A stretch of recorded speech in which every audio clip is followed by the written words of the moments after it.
السلام عليكم ورحمة الله وبركاته، أهلا وسهلا بحضراتكم، يا رب تكونوا دايما طيبين وبخير. طبعا قبل أي شيء ما ننساش نصلي على حبيبنا المصطفى ونذكر اسم الله. طبعا أنا عارفة إن أنا غبت الفترة اللي فاتت فترة طويلة ما بين رمضان لحد دلوقتي. الفترة دي بجد انتوا وحشتوني جدا، بس الحمد لله يعني. أنا آسفة جدا على التقصير، أكيد إن في ناس كتيرة كانت مستنية وناس تانية افتكرت إن أنا مش هرجع تاني، بس الحمد لله إن ربنا دايما بيفتح لنا باب للرجوع.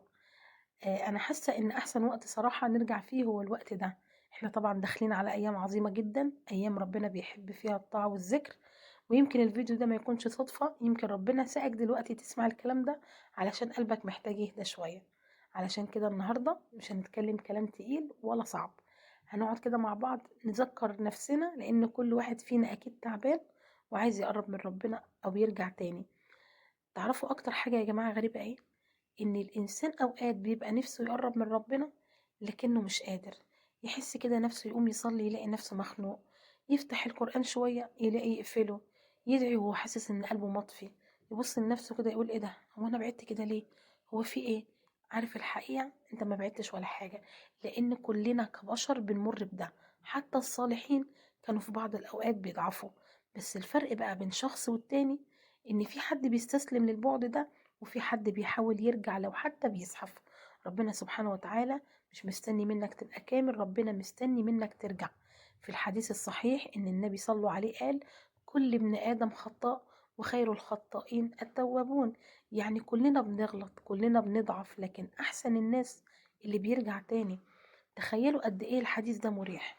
يعني ربنا عارف ضعفنا، ربنا عارف ان احنا بنتعب، ربنا عارف ان احنا بنقصر، ومع ذلك فتح لنا باب اسمه باب التوبة.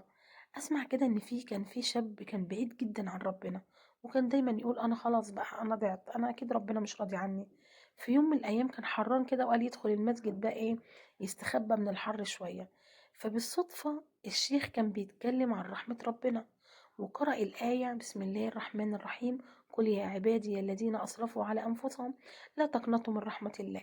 الشاب ده فضل قاعد كده، لقى نفسه بيبكي وقال ايه، هو انا بعد كل ده ربنا لسه بيناديني يا عبادي؟ شوفوا الجمال، ربنا ما قالش يا مذنبين ولا قال يا عصاه، ربنا قال يا عبادي. يعني مهما بعدت انت لسه عبد من عباد ربنا، ولسه الباب مفتوح. احنا يا جماعة بقينا عايشين وسط دوشة رهيبة، سوشيال ميديا، موبايلات، تفكير، خوف من المستقبل، مقارنة بالناس، مشاكل ووحدة وحزن، لدرجة إن القلب بقى مرهق فعلا. علشان كده يا جماعة في ناس كتير عندها كل حاجة بس للأسف مش مرتاحة. عارفين ليه؟ لأن الراحة الحقيقية ولا في الفلوس ولا في الناس ولا في الشهرة، الراحة الحقيقية في قربك من ربنا. ربنا سبحانه وتعالى قال: ألا بذكر الله تطمئن القلوب.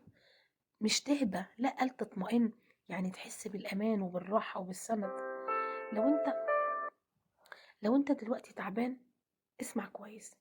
ممكن يكون محدش حاسس بيك، وممكن يكون عندك هموم كتير جدا، ويمكن انت بتضحك قدام الناس وقلبك موجوع، بس والله ربنا شايفك وشايف تعبك وشايف دموعك وشايف محاولاتك الصغيرة اللي محدش يعرفها غير ربنا سبحانه وتعالى. حتى لما بتقوم تصلي بالعافية، حتى لما بتقول يا رب، بس هو ربنا عالم، عالم في كل شيء.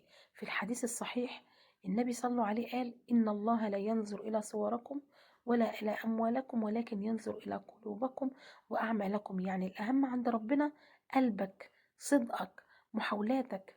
في ناس كتير يا جماعة بتفكر إنها لازم تتغير مرة واحدة، لازم تصلي كل الصلوات بخشوع، لازم تقوم الليل، لازم تبقى مثالية، ولما ما تقدرش تلاقيها بتيأس. لكن الدين عمره ما كان كده أبدا. النبي صلى عليه قال: أحب الأعمال إلى الله أدومها وإن قلت. يعني العمل الصغير المستمر أحب عند ربنا من حماس مؤقت. حاول تبدأ بحاجة بسيطة: استغفار، أذكار، ركعتين في قيام الليل، صفحة قرآن كل يوم، دعوة من قلبك. اوعى تستهون بالحاجات الصغيرة دي. عارف ان ممكن كلمة استغفر الله دي تكون سبب راحة لقلبك؟ عارف ان ركعتين في الليل ممكن يغيروا حياتك كلها؟ يعني أنا كنت أسمع إن في بنت كانت مكتئبة جدا، وقالت إنها خلاص حاسة بضيق رهيب طول الوقت. فمرة سمعت حد بيقول: جربي كده تستغفري كل يوم حتى لو مش حاسة بحاجة. تقول: أنا بدأت فعلا أستغفر وأنا واقفة في مطبخي، وأنا داخلة أنام، وأنا في الطريق. بتقول بعد فترة المشاكل أيوة لسه موجودة، بس قلبي بقى أهدى. وده فعلا اللي بيعمله الذكر يا جماعة. الذكر مش بس عبادة، الذكر ده حياة للقلب. احنا طبعا دلوقتي داخلين على العشر الأوائل من ذي الحجة، أيام عظيمة جدا. النبي صلى عليه قال: ما من أيام العمل الصالح فيها أحب إلى الله من هذه الأيام. يعني الأيام دي من أحب الأيام عند ربنا سبحانه وتعالى. تخيلوا كده، حتى الصحابة سألوا النبي عليه الصلاة والسلام وقالوا له: ولا الجهاد يا رسول الله؟ قال: ولا الجهاد إلا رجل خرج بنفسه وماله ولم يرجع من ذلك بشيء. يعني الفرصة كبيرة جدا. اوعى تقول أنا مقصر. ابدأ دلوقتي، كبر، استغفر، صلي على النبي، ادعي، حتى لو حاجات بسيطة. حاول تقول كده بهدوء: الله أكبر، الله أكبر، الله أكبر، لا إله إلا الله، الله أكبر، الله أكبر، ولله الحمد. شوف قد إيه قلبك بقى هادي.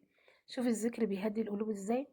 أوقات كتير يا جماعة احنا بنحفظ أدعية كتير، وده جميل جدا، لكن أجمل دعاء الدعاء الصادق اللي طالع من القلب. لما تقعد لوحدك كده وتقول: يا رب انا تعبان، يا رب اصلح لي قلبي، يا رب قربني منك، يا رب اوعى تسيبني يا رب لنفسي. الدعاء ده غالي جدا عند ربنا. ربنا سبحانه وتعالى بيقول: ادعوني استجب لكم. عارفين اجمل حاجة ايه؟ انك ممكن تكون ضعيف جدا، لكن دعائك ده ممكن يوصل للسماء على طول.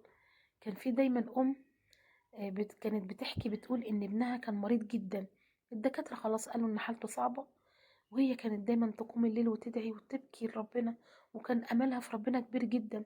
عارفين بعد فترة الولد ده اتحسن بشكل كبير قوي، وهي كانت دايما تقول: انا كنت حاسة ان ربنا سامعني قبل ما تتحل المشكلة. عارفين ده ايه؟ ده اليقين، انك تدعي وانت واثق ان ربنا سبحانه وتعالى سمعك. يمكن حواليك ناس كتير لسه حاسة بالوحدة، يمكن نفسك حد يطمنك، لكن اسمع الآية دي بقلبك: بسم الله الرحمن الرحيم، وإذا سألك عبادي عني فإني قريب. ربنا قريب مش بعيد، قريب منك وانت بتعيط، قريب منك وانت خايف، قريب منك وانت تايه. فاوعى تفكر انك لوحدك ابدا. حاول تاخد كده نفس هادي وتقول: الحمد لله. حتى لو انت تعبان، حتى لو في مشاكل، الحمد لله ان ربنا لسه مدينا فرصة، لسه في باب توبة مفتوح، لسه نقدر نبدأ من جديد. عارف، مش لازم تبدأ بداية ضخمة، ابدأ بداية صادقة. اعملوا معايا كده الحاجات دي في الأيام الجاية. حاولوا نستغفر كتير، نكبر، نصلي الصلاة على وقتها، صفحة قرآن كل يوم، دعاء قبل النوم، صدقة لو حتى بسيطة.